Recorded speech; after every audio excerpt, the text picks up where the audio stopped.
আপনি মনুষ্যদের শিবতন্ত্র শেখানোর সিদ্ধান্ত না নিতেন, তাহলে মল্লমণির সত্যিকারের শ্রদ্ধার সুযোগ কোনোদিন নিতে পারত না।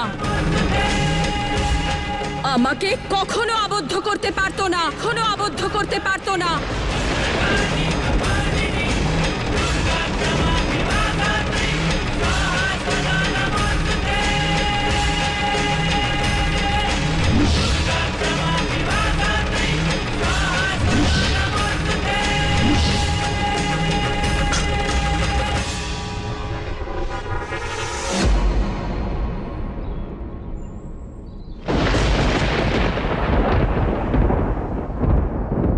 এই ঘটনার দোষ আমার উপর চাপিয়ে দিলেই আপনার ভুল অদৃশ্য হয়ে যাবে না দেবী।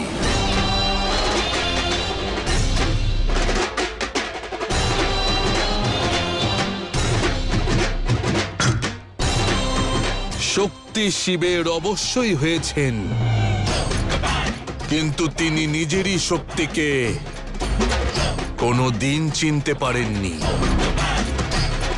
এটাই আদর্শ সময়, আপনাকে আপনার ক্ষমতা চিনতে হবে দেবী।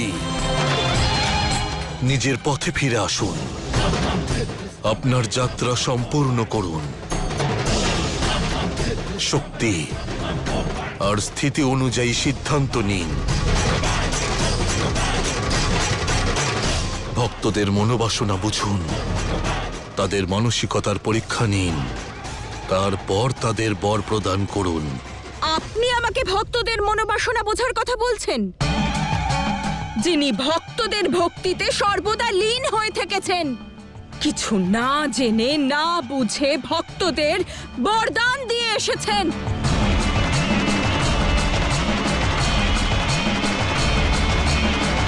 ভুলে গেছেন আপনি? আপনারই বরদানের কারণে ভস্মাসুর আপনাকেই ভস্ম করতে চলেছিল। আপনি তো সর্বদা ভক্তির মাপকাঠিতেই ভক্তদের বিচার করে এসেছেন, শ্রদ্ধার তুলাদণ্ডেই ভক্তদের যাচাই করেছেন। আপনি করলে ন্যায়, আর আমি করলে অন্যায়। কেন? কারণ আপনি পুরুষ আর আমি নারী, তাই।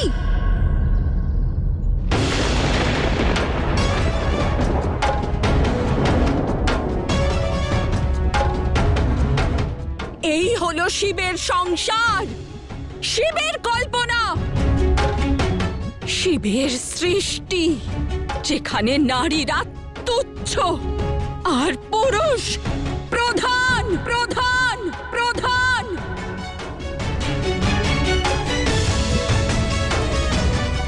যেখানে নারীর সিদ্ধান্তকে প্রশ্ন করা হয়, আর পুরুষের ভুলকেও ভাগ্য বলে মানা হয়, লীলা বলে মানা হয়। কেন মহাদেব? আর নারীর দোষকে অপরাধ, তাই তো মহাদেব?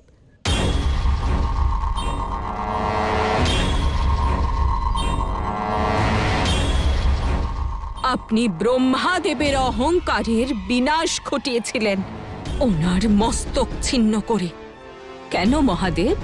কারণ ওনার সৃষ্টি করা সংসারে বৈষম্য ছিল। কিন্তু নিজের সৃষ্টিকে দেখুন, দেখুন আপনার সৃষ্টি করা সংসারকে, যেখানে নারীরা তুচ্ছ। আপনি এটা কেন বোঝেন না মহাদেব? যেরকম আপনার ভক্তেরা আছে, সেরকম আমারও ভক্তেরা আছে, যারা নিজের ভক্তির দ্বারা আমাকে পেতে চায়।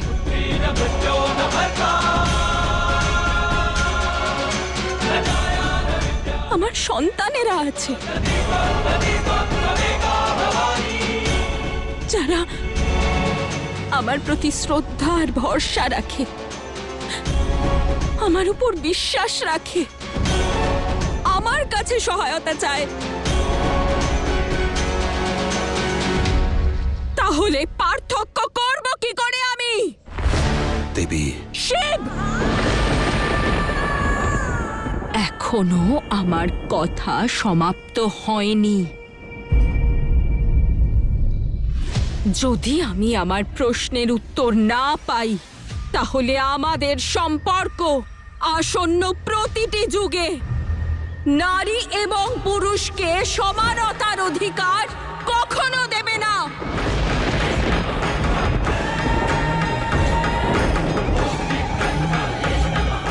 যদি প্রত্যেকবার আমার সিদ্ধান্তের উপর প্রশ্ন ওঠে তাহলে পুরুষ নারীর দোষকে কখনো কম ভাববে না। দুজন একসঙ্গে মিলে কখনো কোনো সমস্যার সমাধান করতে পারবে না। আর নারীকে পুরুষের থেকে সর্বদা নিচু মনে করা হবে। আর সেটা আমি কখনো হতে দেব না, কখনো হতে দেব না, কখনো হতে দেব না।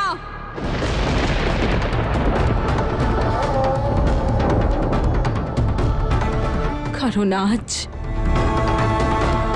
এক্ষুনি এই মুহূর্তে যে বৈষম্যের সঙ্গে প্রত্যেক নারী লড়াই করছে, সেই একই বৈষম্যের সঙ্গে এই শক্তিও লড়াই করছে।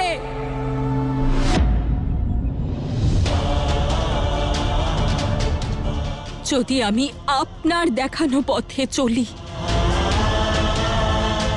আপনার কথা মতো সিদ্ধান্ত নিই, তাহলে আমি শক্তি। আর যদি আমি নিজের পথ নিজে খুঁজি, নিজের সিদ্ধান্ত নিজেই নিই, তাহলে আমি বিকৃতি। কেন কেন কেন কেন মহাদেব?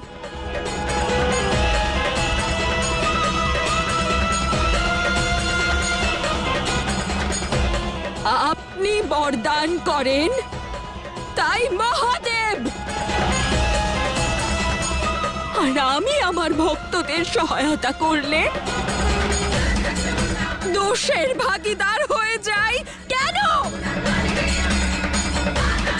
কেন?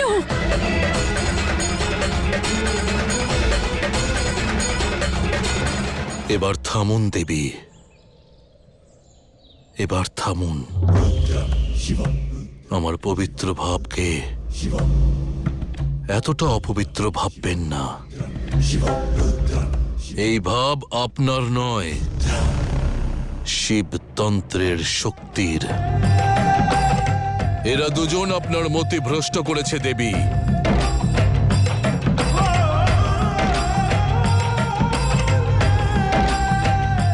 দেবী, শিব আর শক্তির সম্পর্ক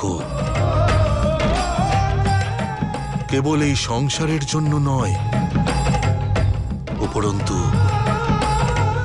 ভারসাম্য আর সাম্যাবস্থার আধার। আমি কখনোই আমার শক্তিকে আমার চেয়ে কম মনে করিনি, আর না কখনো দুর্বল মনে করেছি।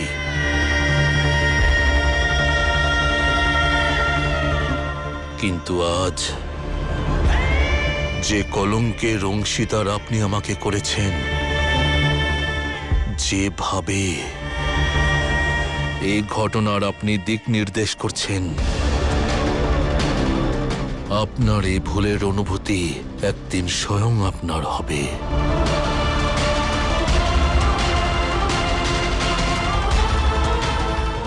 সম্ভবত আমার প্রচেষ্টা আর সফল হবে না, সম্পর্কের জটিলতা আর ঠিক হবে না।